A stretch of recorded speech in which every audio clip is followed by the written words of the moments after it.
이름으로 감사하며 기도드립니다. 아멘. 네. 오늘 시편 제 11편 말씀 함께 나누도록 하겠습니다.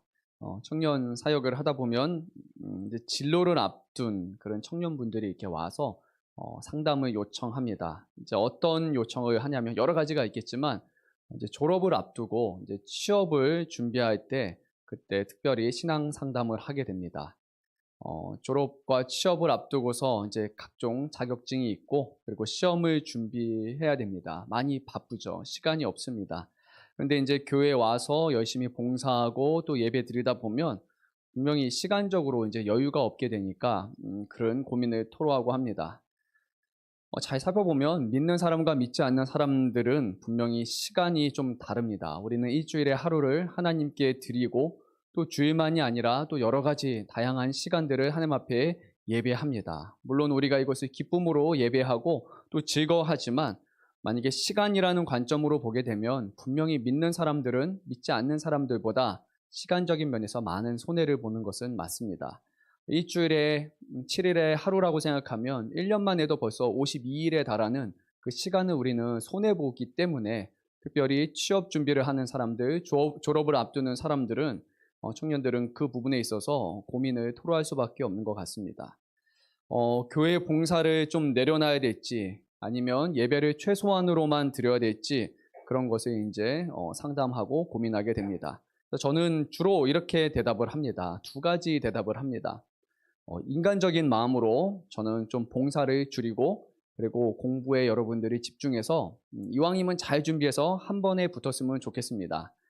모든 일들은 다 그 때가 있는데 그 때를 놓치면 참 힘듭니다. 시험을 한번 준비하다가 그 시험을 또 떨어지게 되면 두 번째 다시 준비하는 그 마음은 처음에 그 마음이 아니다 보니까 그러니까 이왕이면 한 번에 준비해서 좋은 결과가 있으면 좋을 것 같습니다. 최선을 다해서 붙으십시오. 그게 솔직한 제 마음입니다. 라고 이렇게 얘기를 합니다. 뭔가 이제 은혜롭지는 않죠. 이게 보통 인간적인 마음으로 이렇게 얘기를 합니다. 그리고 나서 제가 한마디를 더 붙입니다. 이제 저는 목회자이다 보니까 또 하나님을 믿는 사람이니까 거기서 끝나지 않고 한 가지 말을 더 하겠습니다. 그런데 이제 모든 일에 앞서서 우리 청년분들이 왜 공부를 하는지, 왜 직장에 들어가려고 하는지 그것을 먼저 한번 돌아봤으면 좋겠습니다. 과연 하나님의 영광을 위해서 내가 직장에 들어가고자 하는 것인지 지금 직장에 준비하고 졸업을 준비하는 모든 과정이 기도함으로써 준비해오고 있는지 만약에 그것이 우리가 분명하다면 우리가 하나님의 일을 줄여가면서 하나님께 드리는 예배를 줄여가면서 좋은 직장에 가서 하나님께 영광을 돌린다라는 것 자체가 모순적이기 때문에 그것은 하나님 보시기에 옳은 일은 아닌 것 같습니다. 라고 저는 얘기합니다. 하나님은 좋은 직장에 들어가는 것보다 또는 고등학교 학생들은 좋은 대학에 들어가는 것보다 그렇게 들어가서 하나님께 영광을 돌리는 것보다 하나님의 자녀로서 날마다 살아가고 하나님을 예배하고 말씀대로 살아가는 그 삶을 통해서 더 기뻐하시고 더 영광을 받으실 것이라고 저는 생각을 합니다.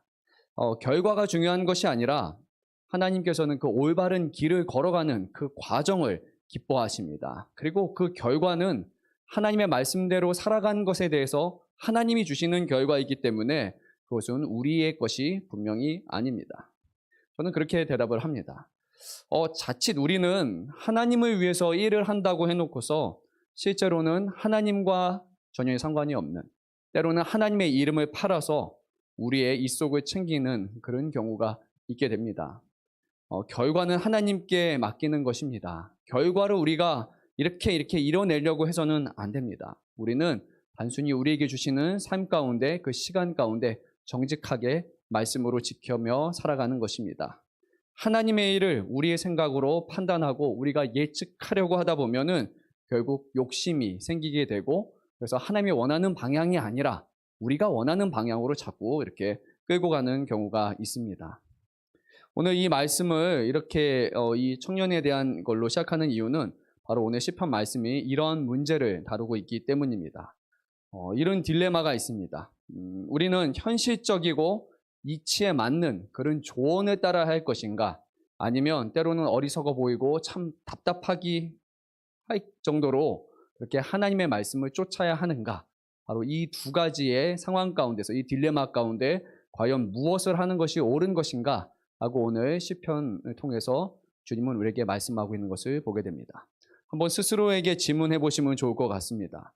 과연 이게 아무리 봐도 타당하고 이게 아무리 봐도 좋은 방법인 것 같은데 근데 이것이 하나님이 기뻐하는 것은 아닐 수도 있을 경우에 과연 우리는 이것을 포기하면서까지 좋은 결과가 아마 보이는 것까지도 다 포기하면서 하나님의 말씀대로 순종하고 살아가고 있는가 하고 그렇게 우리가 한번 생각해 보면 좋을 것 같습니다. 1절 말씀을 이제 우리가 합독하도록 하겠습니다. 내가 여호와께 피하였거늘 너희가 내 영혼에게 새같이 내 산으로 도망하라 함은 어찌함인가. 오늘 말씀의 시작을 보게 되면 다윗이 여호와께 피하는 것으로 이렇게 시작을 하고 있습니다.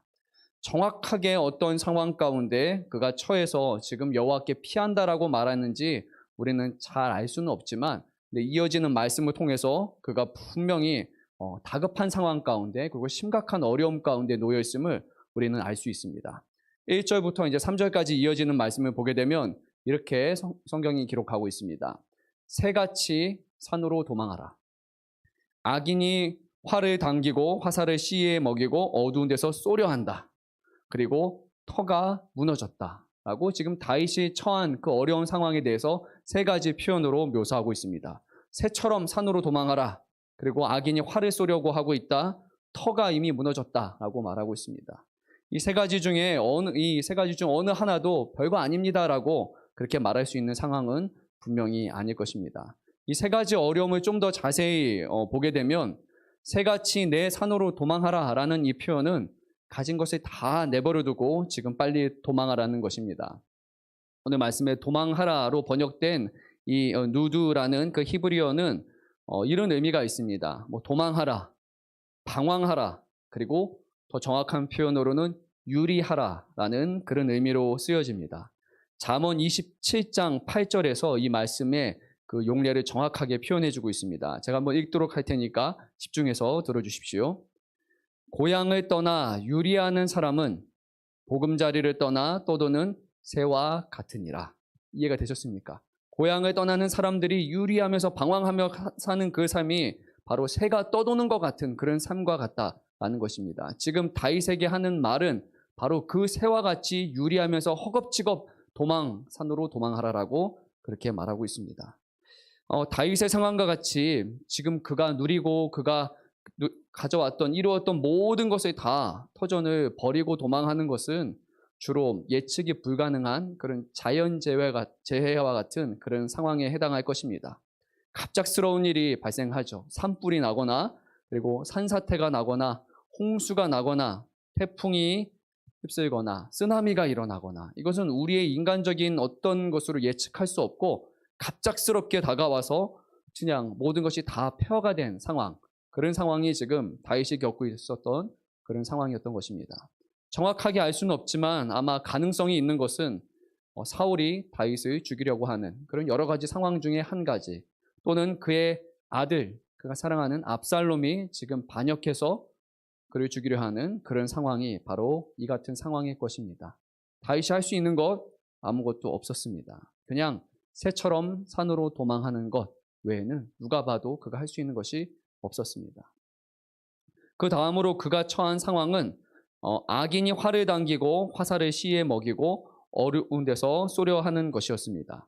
그러니까 누군가 지금 다윗을 노리고 있고 그는 악인이기 때문에 다윗을 죽이는 것에 대해서 마음에 꺼리낌이 전혀 없는 그런 상황입니다. 그런데 그냥 죽이겠다 마음먹은 것이 아니라 이미 활을 겨누고 있습니다. 화살을 시에 다 놨고 조준도 끝냈고 이제는 손만 놓으면은 바로 그 활이 나가서 다윗을 죽일 수 있는 그런 상황이라는 것입니다. 도망가고 싶은데 지금 어두운 곳에 사냥꾼이 숨어 있다 보니까 어디로 도망해야 되는지조차도 지금 모르는 상황, 바로 다윗이 놓인 그런 상황이라는 것입니다. 저도 새를 향해서 활을 쏘는 거 이게 좀 궁금해서 날아가는 새를 정말 우리가 활로 쏴서 맞힐 수 있을까? 제가 영상을 찾아봤는데요. 생각보다 잘 쏴서 잘 맞춥니다. 제가 깜짝 놀랐습니다. 한 10발을 쏴서 한 6마리 맞추는 분도 있고요. 숙련된 사냥꾼은 그냥 제자리에서 이렇게 겨누고 있다가 날라오는 타이밍에 맞춰서 미리 가는 방향을 쏴서 쏘면은 정확하게 맞아서 죽습니다. 그래서 너무 놀래가지고 이렇게 잘 맞힐 수 있구나라고 제가 오늘 생각하게 됐습니다. 지금 다윗을 향해 겨누는 활은 빗나갈 활이 아니라 반드시 명중하게 될 그 활을 말하고 있는 것입니다. 다윗이 지금 산으로 도망한다고 해서 그가 안전하게 도망할 수 있는 상황도 아닙니다. 언제든지 사냥꾼이 그를 쏴서 죽일 수가 있습니다. 그럼에도 불구하고 다윗이 할 수 있는 유일한 방법은 숨어있는 사냥꾼을 피해서 산으로 도망가는 것밖에 없다고 그렇게 말합니다. 그것도 힘든 것이지만 또 다른 어려움은 그거였습니다. 세 번째로 터가 무너졌다라고 그렇게 말하고 있습니다. 벌써 듣기만 해도 마음이 무너져 내리죠. 터가 무너졌다라고 말하고 있습니다. 어디 집에 뭐 이렇게 지진이 나서 벽에 금이 가 있는 그런 상황이거나 아니면 태풍이 심하게 불어서 뭐 지붕이 떨어진 것, 그것을 말하고 있지 않습니다. 이런 것들은 조금 메우거나 아니면 다시 지붕을 세우거나 이렇게 견고하게 하면 됩니다. 복구가 가능한 것이죠. 그런데 터가 무너졌다는 것은 이것은 더 이상 복구가 불가능한 상황이라는 것입니다. 터가 한번 뒤틀리게 되면, 땅 바닥이 한번 뒤틀리게 되면 그것은 이미 세워져 있는 집도 다 허물어 버린 다음에 다시 땅에 기초를 쌓고 다시 세워나가는 그런 상황이라는 겁니다. 그러니까 다윗이 지금 처한 어려움은 지금껏 그걸 떠받치고 있던 모든 것들, 이 모든 것이 다 무너졌고 모든 자신을 지지하던 그 기반들이 다 무너진 그런 상황이라는 겁니다. 다윗의 상황은 쉽사리 복구할 수 있는 그런 상황이 아니라고 그렇게 말하고 있습니다. 어려워 보이죠? 보통 이런 상황에 놓이게 되면 뭐 여러 가지 반응이 있겠지만 아무것도 하기 싫다. 그렇게 삶을 비관해서 자살하는 사람도 있을 겁니다. 그리고 누군가를 향해서 원망하고 다른 사람을 향해서 동일하게 나도 이만큼 당했으니까 그럼 당신도 한번 당해보십시오. 세상을 향해서 아니면 누군가를 향해서 그냥 칼을 휘두르거나 총을 쏘거나 다른 사람도 죽이는 그런 묻지마 살인 같은 거, 이런 일로 인해서 많이 발생하게 됩니다. 원망할 수도 없고 아무런 방법도 없기 때문에 그냥 비관할 수밖에 없는 그런 상황에 지금 다윗이 놓였던 것입니다. 근데 이 1절부터 3절까지 이어지는 말씀은 정확하게 말하면 다윗의 친구 또는 다윗의 주변에 있는 사람들이 다윗에게 했던 그런 조언이었습니다. 그러니까 다윗의 원수가 도망하라라고 말한 것이 아니라 옆에 있는 친구들과 오랫동안 다윗을 봤던 모든 사람이 다 봤을 때도 다윗, 당신이 할 수 있는 것은 이 세 가지밖에 없는 것 같습니다. 라고 그렇게 그들이 평가를 했던 것입니다. 더 이상 희망이 없다라는 겁니다. 누가 봐도 지금 다윗은 아무것도 할 수 없다라고 말합니다. 그리고 3절 끝에서 이렇게 말합니다. 이들은 질문을 합니다. 이러한 상황에서 의인들이 과연 무엇을 할 수 있겠습니까? 하나님을 믿는 사람조차도 이 상황 가운데 더 이상 할 수 있는 것이 없고 당신이 할 수 있는 최선을 다해서 다 했습니다. 당신은 하나님을 온전히 섬겼고 그런데도 불구하고 이런 일이 발생했기 때문에 신앙적인 양심을 가지고 할 수 있는 모든 일을 이미 할 만큼 다 한 것입니다. 이제는 더 이상 믿음을 지키지 않아도 괜찮을 것 같습니다. 당신을 향해서 그 누구도 원망할 사람이 없습니다. 충분히 할 만큼 했습니다. 라고 지금 다윗에게 사람들이 말하고 있는 것입니다. 만약에 이런 일이 우리에게 닥쳐온다고 생각해 보십시오. 뭐 생각만 해도 아찔하고 숨막히는 그런 상황일 것입니다. 뭐 저도 그럴 것 같습니다. 믿음으로 이겨내야지라고 하다가 정말 뭐 욥과 같이 모든 것이 다 무너져 버린 그런 상황이라면 정말 하나님 앞에 감사할 수 있을까? 거기서 하나님을 찬양할 수 있을까? 쉽지 않습니다. 신세를 한탄할 수도 있을 것 같고 믿음으로 이겨내려고 하지만 또 현실을 보고 자고 일어나서 모든 상황을 보게 되면 하나님 그래도 해도 너무하시지 않습니까? 라고 그렇게 분명히 저도 말할 것 같습니다. 아니었으면 좋겠지만 정말 그것은 제가 보기에는 쉽지 않을 것 같습니다. 비관하거나 하나님은 없다고 말하거나 아니면 사람들을 향해서 원망하거나 화를 낼 수 있는 그런 충분한 상황인 것 같습니다. 어쩌면 여러분들 가운데 이 다윗의 상황을 들으면서 동일한 것은 아니지만 나도 참 감당할 수 없을 것이라고 생각했던 그런 상황이 있어서 머릿속에 이렇게 주마등처럼 지나가는 분들도 어쩌면 있을 것입니다. 죽고 싶었고 포기하고 싶었던 그런 순간들이 있었고 정말 힘든 시간들이 분명히 우리에게 있었습니다. 때로는 죽으려고 했는데 살아있는 그런 경우도 우리는 보게 됩니다. 다윗은 자신을 향해서 자신을 위로하기 위해서 현실적인 조언을 하는 그 사람들을 향해서 이제 이렇게 말을 합니다. 오늘 1절 말씀이죠. 내가 여호와께 피하였다. 정확하게 말하면 내가 이미 여호와께 피했습니다. 라고 그렇게 말합니다. 이 말은 무엇이냐면 내가 아무것도 하지 않은 것이 아니라 내가 할 수 있는 최선의 선택, 바로 하나님께 나는 이미 피했습니다. 라고 그렇게 다윗은 고백하는 것입니다. 참으로 놀라운 믿음의 고백이지 않습니까? 눈에 보이는 그런 말도 안 되는 상황 가운데 하나님을 원망하는 것이 아니라 현실과 타협하는 것이 아니라 그래 나는 이 정도면 됐어. 할 만큼 했으니까 이제는 그만해도 돼 라고 말하는 것도 아닙니다. 그는 하나님께 피했다라고 그렇게 말합니다.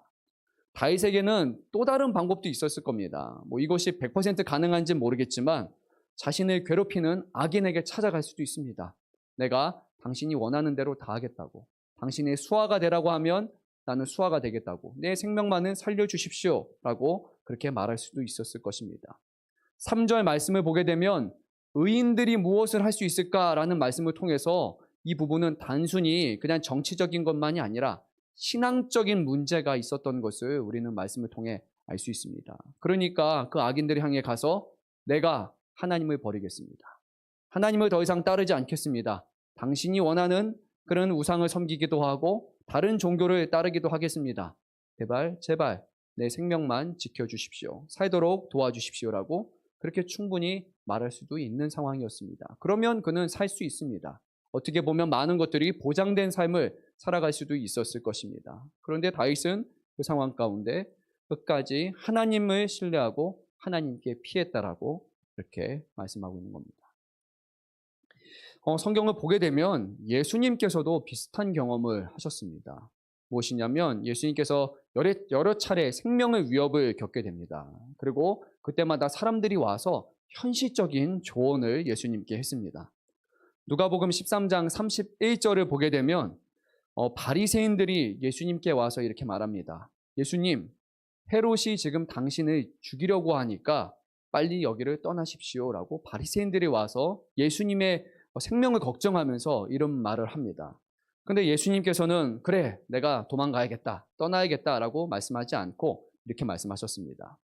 오늘과 내일과 모레는 내가 갈 길을 가야 하리니 선지자가 예루살렘 밖에서는 죽는 법이 없느니라 라고 말씀하셨습니다. 그 말은 지금 내 생명은 하나님께 있으니까 내가 하나님께서 내 생명을 붙들어 주실 것을 알고 내가 이 자리를 뜨지 않겠다라고 예수님이 그렇게 말씀하신 겁니다. 또 예수님께서 십자가의 죽으심 앞에서 이제 죽은 나사로를 살리기 위해서 내가 다시 예루살렘으로 가야겠다라고 이렇게 말씀하시니까 제자들이 예수님을 말리면서 이렇게 말했습니다. 랍비여, 방금도 유대인들이 돌로 치려 하였는데 또 그리로 가시려 하나이까? 하고 이렇게 예수님께 가지 말라고 그렇게 합니다. 예수님 지금 상황에서는 가지 않는 것이 현명한 것입니다. 괜히 갔다가 죽으면 예수님만 손해입니다. 가지 마십시오라고 그렇게 현실적인 조언을 했던 것입니다. 그런데 예수님은 예루살렘으로 가셔서 죽은 나사로를 살리심으로 하나님께 영광 돌리셨고 결국 그 일이 더욱더 촉발이 되어서 예수님은 이제 십자가에 돌아가시게 됩니다. 우리가 잘 아는 사도 바울, 얼마든지 타협할 수 있는 상황 가운데 예루살렘으로 가지 않았어도 되는데 갔고, 그리고 로마에 향해서도 나는 끝까지 가지 않겠습니다라고 다른 방법을 취할 수도 있었지만 그는 로마에 가서 결국 순교를 하게 됩니다. 그리고 예수님을 따랐던 많은 사람들도 더 현실적인 조언들이 있고 많은 가능성이 있었지만 그것을 다 포기한 채 끝까지 하나님을 신뢰하는 그런 방향으로 갔습니다. 그 결과가 반드시 생명이 사는 것은 아닙니다. 하지만 어떤 상황 가운데서도 예수님과 예수님의 제자들 그리고 많은 믿음의 사람들은 하나님 앞에 정직하고 올바른 길로 가는 것, 그것이 하나님께 피하는 것이라고 믿으며 그렇게 갔던 것입니다. 결국 오늘 성경의 말씀은 믿음의 사람은 바로 사람들의 조언과 사람들의 지혜를 따르는 사람들이 아니라 오직 여호와께 피하는 사람이다 라고 그렇게 말씀하고 있습니다. 많은 경우에 우리는 너무 결과를 생각하는 것 같습니다. 우리가 생각하는 그런 기대치가 있고 그 기대치를 충족하기 위해서 인간적인 생각으로 판단하고 그리고 결정하는 것 같습니다. 그래서 우리는 하나님께 종종 피하지 못하는 것 같습니다. 하나님을 신뢰하고 하나님을 의지하기보다는 모든 판단이 하나님께 있다라고 그렇게 고백하기보다는 우리의 생각으로 자꾸 판단하려고 하고 이게 하나님이 원하시는 것이겠지. 이게 좋은 결과이겠지. 자기 합리화를 하고 그러면서 우리는 하나님을 잘 따르고 있다라고 스스로를 속이면서 사는 것 같습니다. 여호와께 피한다라는 것은 우리의 생각과 우리의 판단을 내려놓는 것입니다. 옆 사람이 와서 이렇게 하면 좋을 것 같아요 라는 그것을 듣고 이것이 맞아 라고 결정하는 것이 아니라 하나님이 기뻐하시는 것이 무엇일까? 하나님 앞에 정직하고 올바른 것이 무엇일까? 하나님의 말씀에 비춰봐서 하나님의 뜻을 구하는 것이고 그리고 그 결과를 전적으로 하나님께 맡기는 것, 그것이 바로 여호와께 피하는 사람의 모습인 것입니다. 이제 다윗은 이어지는 말씀 이제 통해서 어떻게 하면 다윗이 그렇게 여호와께 피하고 신뢰할 수 있었는지에 대해서 그 이유와 그 근거를 4가지로 이렇게 표현을 합니다. 4절부터 7절까지 말씀인데요. 첫째는 이것입니다. 여호와께서는 그의 성전에 계시고 여호와의 보좌는 하늘에 있다. 첫 번째. 두 번째는 여호와의 눈은 인생을 통촉하시고 그의 안목이 그들을 감찰하시도다. 셋째는 여호와는 의인을 감찰하시고 악인과 폭력을 좋아하는 자를 마음에 미워하신다. 그리고 끝으로 넷째는 여호와는 의로우사 의로운 일을 좋아하신다. 이 4가지였습니다. 그러니까 모든 기준이 결국엔 하나님이 누구시고 하나님이 어떤 성품으로 어떻게 행동하시는지 그것이 모든 것의 판단의 기준이 되었던 것입니다. 다윗이 여호와께 피했다라는 것은 내가 어쩔 수 없어서 그냥 떠밀려서 피하게 됐습니다라는 그런 표현이 아닙니다. 지금 그 4가지 근거로 봤을 때는 다윗은 여러 가지 선택 상황 중에서도 내가 오직 하나님께 피하도록 내가 주도적으로 하나님을 믿고 신뢰하기로 결정했다라고 그렇게 말하고 있는 것입니다. 하나님을 믿고 신뢰하며 하나님을 의식하며 내가 살겠다라고 그가 결정을 내렸던 것입니다. 그러니까 우리가 신앙생활을 하다 보면 하나님 앞에 하나님 도와주십시오라고 말하는 게 최후의 보루가 돼서는 안 됩니다. 할 것 다 하고 나서 마지막에 안 될 때 정말 이제 안 되는데 하나님 내가 떠밀려서 왔습니다. 하나님 도와주십시오 라는 것이 아닙니다. 다윗은 자신이 할 수 있는 그 상황 가운데서 첫 번째로 하나님께 피하는 것을 결정했던 것입니다. 그것이 바로 믿음 있는 사람들의 그런 모습이 되어야 됩니다. 마지막이 아니라 첫 번째가 하나님이 되는 것, 그것을 우리가 할 수 있기를 소망합니다. 이제 다윗의 믿음의 근거 4가지를 우리가 짤막하게 또 간단히 살펴보도록 하겠습니다. 첫 번째, 여호와께서 그의 성전에 계시고 여호와의 보좌는 하늘에 있다라고 다윗은 그렇게 말합니다. 이 말씀은 하나님이 하늘에서부터 하늘과 땅을 다스리고 있다라는 그런 말씀입니다. 우리가 잘 아는 대로 하나님의 성전은 다윗의 시대에 세워지지 않았습니다. 그러니까 여기서 말하는 그의 성전은 세워진 예루살렘 성전이 아니라 하늘에 있는 하나님의 그 성전, 그리고 하나님의 천상의 거룩한 성전과 그 보좌를 말하고 있는 것입니다. 하나님은 이 땅에 있는 어느 왕보다도 결국 더 높으신 하늘에 계신 왕이시고 온 세상 위에 가장 높으신 분이라고 그는 지금 말하고 있는 것입니다. 그런데 만약에 하나님이 하늘에만 있다라면 그리고 하늘 나라만 통치한다면 그것은 우리에게 아무런 그런 의미가 없을 것입니다. 그래서 다윗은 거기서만 말하는 것이 아니라 그 하나님은 하늘에 계시지만 지금 하늘에서 두 눈으로 바로 모든 사람들을 지금도 바라보고 감찰하신다라고 이어서 말씀을 합니다. 오늘 말씀에 인생이라고 표현되어 있는 이 히브리어를 직역하면 사람의 아들들 또는 자녀들을 말합니다. 과거, 현재, 미래 모든 사람 하나 주님께서 다 한 사람 한 사람을 보고 계신다라는 겁니다. 예수님의 하나님의 눈에서 벗어날 사람이 단 한 사람도 없다고 말합니다.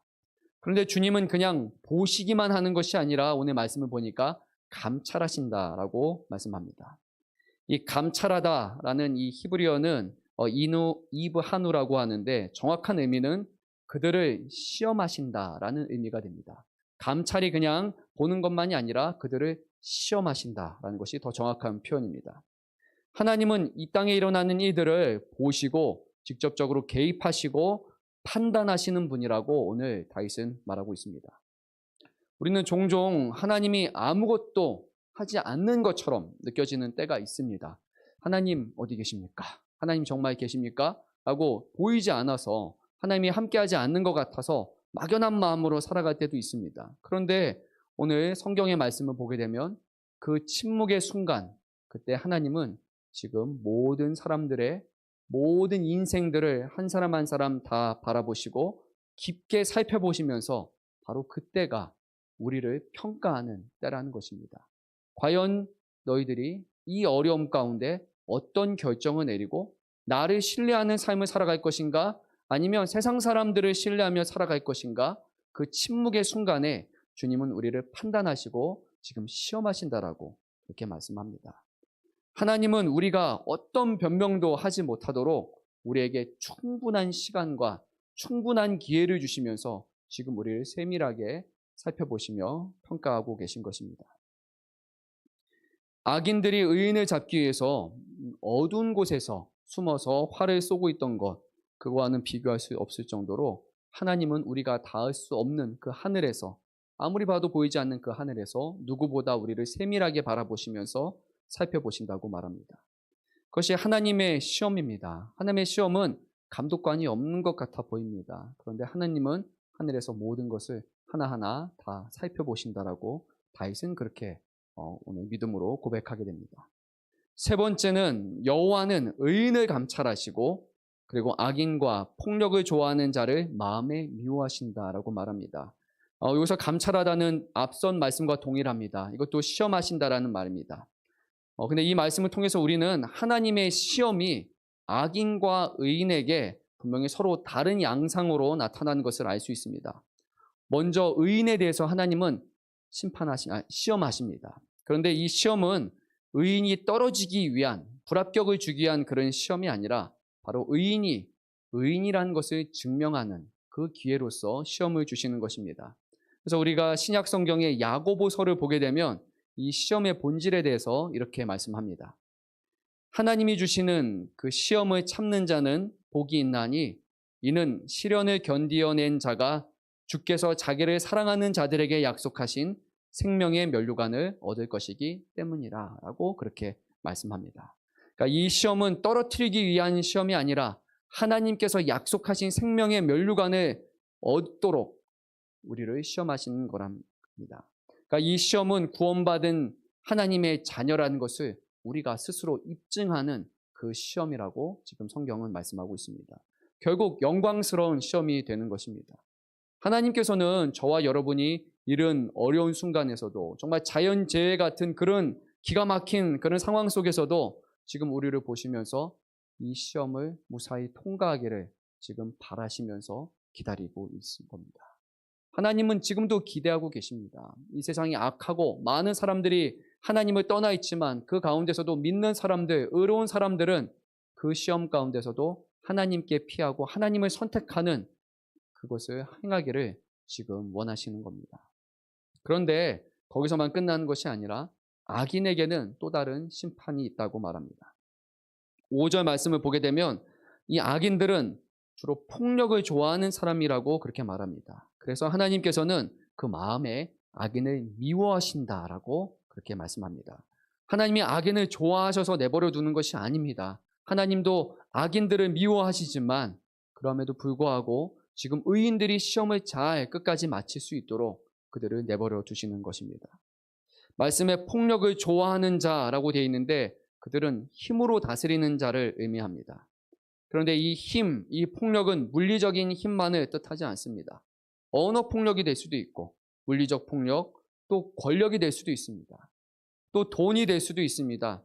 그 무엇이든지 내가 가진 것을 사용해서 타인을 핍박하고 억누르는 것, 그것이 바로 오늘 말씀이 말하고 있는 폭력, 그것이 됩니다.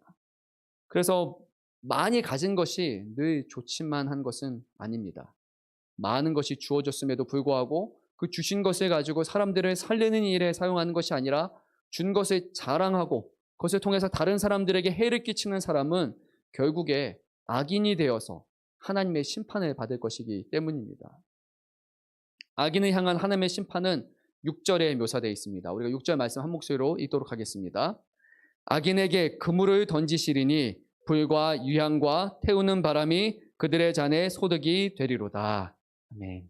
악인을 향한 그 심판의 모습은 바로 화산 폭발의 상황을 지금 떠오르게 합니다. 하늘에서 불로 짜인 그런 그물이 이제 쫙 펼쳐지게 됩니다. 그리고 악인을 향해서 그 그물이 떨어지게 되는데 그 악인은 거기를 피할 수가 없습니다. 그리고 유황이 등장하게 되는데 유황은 원래 화산 지역에 있는데 불에 가해지기 전에는 무향의 노란 결정체이지만 그게 열에 가하게 되면 대기 중에서 타면서 파란 불꽃을 일으키고 바로 거기서 독성의 연기를 이제 뿜어내게 되는 것이죠. 하늘에서 그물이 떨어지고 그리고 나서 독으로 된 연기가 쭉 내려져 옵니다. 그리고 나서 태우는 바람이라고 되어 있는 하나님의 진노와 하나님의 분노의 바람이 이제 악인들의 잔을 채울 것이라고 그렇게 주님은 말씀하셨습니다. 이 모습은 전에 우리가 봤던 다윗을 잡으려고 했던 그 사냥꾼의 모습과 지금 비교해서 말씀하는 겁니다. 몰래 숨어서 활을 겨누면서 의인을 잡으려고 했지만 하나님께서는 그런 방식이 아니라 하늘에서 그물을 펼쳐서 아무도 도망갈 수 없는 그곳으로 그들을 잡으시고 오히려 심판하신다라는 것입니다. 악인들은 바로 자신들이 사냥꾼이라고 생각했습니다. 자신의 힘과 자신의 무력과 자신이 가진 것을 통해서 바로 의로운 사람 다윗을 잡을 수 있을 거라고, 그를 심판할 수 있을 것이라고 그렇게 생각을 했습니다. 그런데 악인들은 자기를 심판하는 자가 있다는 것을 마지막 심판 때 결국 깨닫게 되는 겁니다. 하나님께서 하늘에서 지켜보시다가 그물을 펼쳐서 그들을 잡으시는 사냥꾼으로 지금 나타내 주십니다. 이것이 다윗이 믿고 있었던 것이었고 그의 믿음의 근거였던 것입니다. 네 번째로 이제 다윗은 여호와 하나님께서 의로우시기 때문에 의로운 일을 좋아하신다는 것을 알고 그래서 자신도 그렇게 의로운 삶을 끝까지 살려고 했던 것입니다. 우리는 이렇게 생각할 수도 있습니다. 세상은 너무나 악한데 왜 우리는 그렇게 의롭게 행동해야 됩니까? 악한 대로 살아가는 사람들은 잘 먹고 잘 사는 것 같고 좀 편하게 살아가는 것 같고 그렇게 해도 충분히 편법을 저지르면서 이렇게 안팎으로 드나들면서 할 수 있는 방법이 많은데 왜 우리는 하나님을 의식하고 꼭 정직하고 의롭게 살아야 합니까? 아무도 알아주지 않는데 말입니다. 라고 그렇게 우리는 생각할 수 있습니다. 우리가 아무리 선하게 하려고 해봤자 정직하게 하려고 해봤자 사람들도 알아주지 않고 세상도 이렇게도 변하지 않습니다. 오히려 우리에게는 힘이 더 필요하고 우리에게는 더 지식이 필요하고 지혜가 필요하고 무력이 필요하고 세상 사람들처럼 그렇게 할 수 있는 그런 지혜가 필요합니다라고 우리도 말할 수 있을 것입니다. 그런데 오늘 성경은 주님은 우리에게 말씀하십니다. 그것이 아니라고요. 하나님이 의로우시기 때문에 하나님은 의로우신 행위들을 사랑하시기 때문에 우리가 하나님의 자녀라면 바로 하나님을 닮아서 이런 의로운 일들을 행해야 한다고 말씀하십니다. 다른 이유가 아니라 너희가 성공하느냐 성공 못하느냐 그런 이유가 아니라 바로 우리가 하나님의 자녀이기 때문에 우리는 하나님을 닮아서 거룩하고 의로운 삶을 살아야 된다. 그 삶을 통해서 우리가 하나님의 자녀라는 것을 입증하는 그 시험을 끝까지 완주해야 한다라고 그렇게 성경은 말씀하고 있습니다. 우리가 무슨 이득을 취하려고 의로운 삶을 살아가는 것 아닙니다. 우리 스스로 세상 사람들에게 뭔가 인정받기 위해서 의로운 사람처럼 행세하는 것 아닙니다. 사람들이 어떻게 그렇게 참 의로우시고 정의로우십니까? 어떻게 그렇게 살 수 있습니까? 그런 칭찬 받으려고 우리가 그렇게 사는 것이 아닙니다. 딱 하나인 것입니다. 우리 아버지가 그러니까 우리도 그렇게 살아가는 겁니다. 우리 아버지가 그것을 사랑하시니까 아버지를 기쁘게 하기 위해서 우리는 그냥 동일하게 의롭게 살아가는 겁니다. 때로는 의롭게 살기 싫은데도 불구하고 하나님이 기뻐하시는 것이기 때문에 우리의 육신을 쳐서 복종시켜서 우리는 아무도 알아주지 않는다 할지라도 그렇게 살아가야 한다고 말씀하고 있는 것입니다. 사람들을 보고 사람들의 평가, 사람들이 기뻐하는 것, 사람들이 높여줄 거 생각하면 잠깐 의롭다가 또 실족하고 그리고 상처받고 그만두게 되지만 하나님이 그 모든 것을 감찰하고 보고 계신다는 것을 안다면 그리고 우리의 이런 작은 몸짓들과 이런 행동들이 결국 하나님이 기뻐하시는 것을 우리가 안다면 우리는 끝까지 그것을 행할 수 있게 되는 것입니다. 의로운 것이 무엇일까요? 여러 가지가 있겠지만 오늘 7절 말씀에서는 한 가지로 이렇게 말합니다. 바로 정직한 것, 그것이 의로운 것이다 라고 이렇게 말씀합니다. 주님 앞에 정직하게 사는 사람들, 그런 사람들은 바로 주님의 얼굴을 볼 것이다 라고 그렇게 약속하셨습니다. 다른 말로 하면 오직 정직한 사람만이 여호와 하나님의 얼굴을 볼 수 있을 것이다 라고 말합니다. 창세기 4장 14절 말씀을 보게 되면 가인이 등장하죠. 그는 하나님의 요청 앞에서도 너희가 좀 있으면 죄를 범할 것 같으니까 죄를 이겨내려고 해라. 그렇게 하지 않으면 죄가 너를 덮쳐서 결국에 네가 죄를 범할 것이다 라고 주님이 계속해서 말리시죠. 그런데 가인이 결국 아벨을 죽이고 맙니다. 그리고 나서 가인은 4장 14절 말씀을 보게 되면 주님의 얼굴을 보지 못한다 라고 이렇게 표현을 합니다. 주님의 낯을 보지 못했더라 라고 말합니다. 하나님의 얼굴을 보지 못한다는 것은 우리가 하나님 앞에 죄를 저질렀다는 것이고 죄와 저주와 심판 아래 놓이게 됐다는 것을 의미합니다. 우리가 정직하지 못하기 때문에 하나님의 얼굴이 우리를 심판하시는 하나님으로 두려움 가운데 임하게 되는 것입니다. 반면 시편 80편 4절과 8절을 보게 되면 주의 얼굴은 원래는 구원을 의미합니다. 주의 얼굴을 볼 수 있는 사람은 그 가운데 우리를 구원하시는 주님을 마주하게 될 것이라고 말합니다. 그러니까 결국 악인은 주님의 얼굴을 볼 수 없고 오직 정직한 의인만이 그 하나님의 얼굴을 마주할 수 있게 되는 겁니다. 우리가 한번 생각해 보십시오. 마지막 때에 예수님이 이곳에 오셔서 자, 희석아 나와라. 내가 너를 심판하겠다라고 말합니다. 제가 하나님의 말씀대로 잘 살고 하나님 앞에서 꺼리낌이 없다라면 네 하나님, 네 예수님하고 쫄랑쫄랑 달려나갈 것입니다. 제가 1번으로 서겠습니다라고 하겠죠. 그런데 정직하지 못하고 제 마음에 죄가 있다고 생각해 보십시오. 슬금슬금 뒤로 갈 겁니다. 다른 분들이 먼저 가면 저 사람이 어떻게 평가받는가 보자. 저 사람은 어떻게 하는가 보자. 계속해서 재면서 순번을 이렇게 타이밍을 잴 것입니다. 저 사람 나보다 더 악한 일 많이 했는데 근데 괜찮았어? 그러면 이제 뒤로 가겠죠. 용기를 얻어서. 근데 정말로 지은 죄가 많다라면 하나님 앞에서 범한 죄가 많다라면 마지막까지도 계속해서 뒷걸음질만 친 채 심판 때 결국 서지 못하게 될 것입니다. 다윗은 우리에게 말하고 있습니다. 또 성경은 우리에게 지금 물어보고 있습니다. 과연 우리는 하나님의 자녀로서 지금 정직하게 의롭게 살아가고 있는가? 하나님의 그 심판 앞에서도 두려워하지 않고 그분의 얼굴, 그분의 영광을 마주할 수 있는 그런 삶을 살아가고 있는가라고 지금 우리에게 여쭤보고 있는 것입니다. 어떻습니까? 주님을 보실 준비가 되어 있습니까? 우리가 찬양하죠. 마라나타, 마라나타, 아멘 주여 어서 오시옵소서. 찬양을 하는데 정말 주님이 딱 이 자리에 나오신다고 생각해 보십시오. 네, 기쁘시겠습니까? 아니면 두려우시겠습니까? 우리가 주님을 정말로 기다리고 있습니까? 아니면 말로는 기다린다고 말하면서 아직 시간이 더 필요합니다. 아직 때가 아닙니다라고 우리 스스로를 바깥으로는 보기를 원하는 척, 속으로는 보기를 원치 않는 척 그렇게 속이는 삶을 살아가고 있지는 않습니까?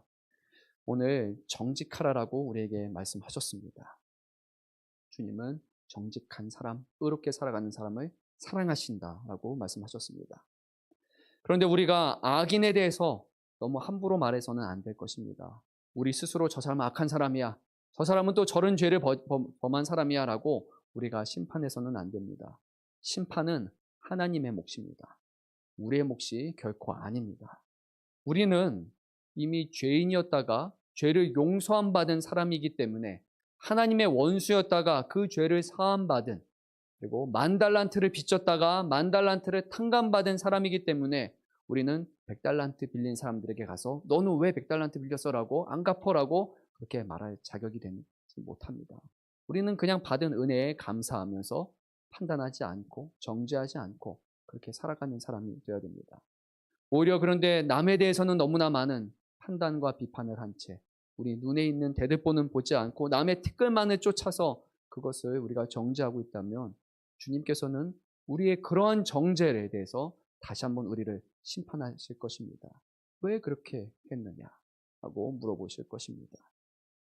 심판은 하나님의 몫이기 때문에 우리는 오직 원수를 사랑하신 주님을 본받아서 원수를 사랑함이 옳습니다. 그것이 우리에게 주신 사명입니다. 하나님의 심판을 믿으며 하나님 보시기에 온전한 삶을 사는 것이 바로 우리가 해야 될 일입니다. 제가 과거에 영화를 좋아한다고 말씀드렸죠. 아주 좋아하는 영화 스파이더맨이 있습니다. 네, 그 영화도 재밌지만 거기에 딱 듣는 순간 와우 정말 놀랐던 그런 명대사가 있었습니다. 한국말로는 이렇게 됩니다. 큰 힘에는 큰 책임이 따른다라는 말입니다. 한번 들어보셨을 만한 그런 말입니다.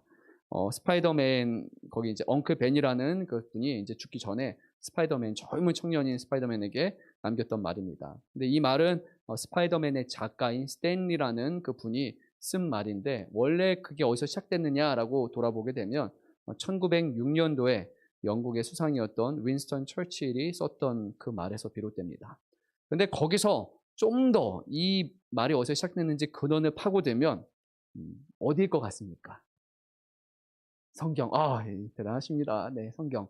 누가복음 12장 48절로 이어집니다. 무릇 많이 받은 자에게는 많이 요구할 것이요 많이 맡은 자에게는 많이 달라 할 것이니라. 여기서부터 시작이 돼서 많은 것을 받은 사람에게 많은 책임이 있다는 것을 그런 말로 이제 조금 바뀌게 됩니다. 우리는 많이 받은 사람인 것 같습니까? 적게 받은 사람인 것 같습니까? 뭐 집을 생각하고 뭐 이런 걸 생각한다면 그렇게 많은 거 받지 않겠죠. 우리가 뭐 수십조, 수백조의 그런 재산을 갖고 있는 사람 아닐 겁니다. 그런데 우리는 다른 사람보다 가장 비싸고 값진 것을 다 받은 사람들입니다. 바로 예수님의 생명을 받은 사람입니다. 예수님께서 우리를 위해서 오셨고 죽으셨습니다. 그러니까 우리는 평생에 그 생명을 빚진 자로서 살아가야 되는 겁니다. 우리에게는 어마어마한 책임이 동시에 주어졌습니다. 너무나 큰 사랑을 받았기 때문에 그 큰 사랑에 부합하는 책임 또한 우리에게 주어진 것입니다. 아직 믿지 않는 사람들에게 하나님을 알지 못하는 사람에게 우리의 삶을 통해서 우리의 말과 언행 그리고 우리의 모든 삶을 통해서 하나님을 믿는 사람들은 바로 이렇게 살아야 된다라고 이것이 믿음 있는 사람들의 삶이라고 우리의 삶을 통해서 보여줘야 될 그 책임이 우리에게 주어졌습니다. 또 교회 안에서 성도로서 또 직분자로서 또 가정에서는 가족의 구성원으로서 또 많은 분들은 부모로서 우리에게 주신 그런 책임들이 있습니다. 그 책임에는 그것에 따르는 우리에게 많은 힘이 주었기 때문에 결국 큰 책임도 우리에게 같이 따라오는 것입니다. 때로는 피하고 싶을 때도 있고 감당할 수 없는 무거움 때문에 내려놓고 싶을 수도 있습니다. 그리고 우리가 또 믿음으로 살다 보면 때로는 터가 무너져 내린 것 같은 그런 절망적인 일을 당할 수도 있습니다. 그럼에도 불구하고 우리는 가장 귀한 것을 받았기 때문에 우리는 그것을 포기하지 말고 살라라고 주님은 말씀하십니다. 이런 어려운 상황 가운데 우리가 무엇을 해야 하는가? 결국 오늘 성경은 말씀하고 있습니다. 예수 그리스도를 우리의 터로 삼고 그리고 주님께 피하는 것, 그것이 우리가 성도로서 살아야 되는 모습입니다. 끝으로 우리가 마태복음 7장 24절에서 27절 말씀 읽고 오늘 말씀을 마치도록 하겠습니다. 신약성경 마태복음 7장 24절에서 27절 말씀을 우리가 읽도록 하겠습니다.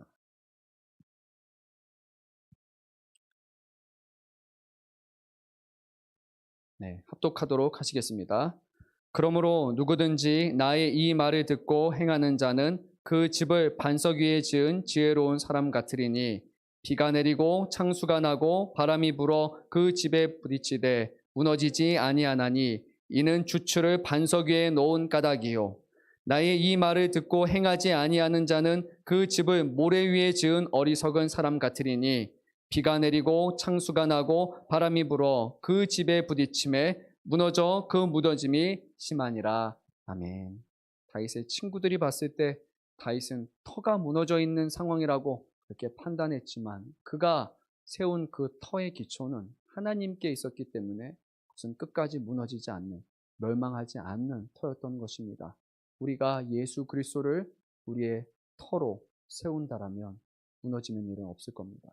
세상 사람들이 보기에는 무너져 내린다고 말하지만 그 터는 하나님이시기 때문에 결코 무너지지 않을 것입니다. 오늘 우리에게 주신 그리스도라는 그 굳건한 반석 위에 다시 한번 우리의 삶을 하나하나 세워져 나가는 그런 변화되는 우리가 되기를 간절히 소망합니다. 시간 우리가 찬송가 한 장 부르고 그리고 함께 기도하시겠습니다.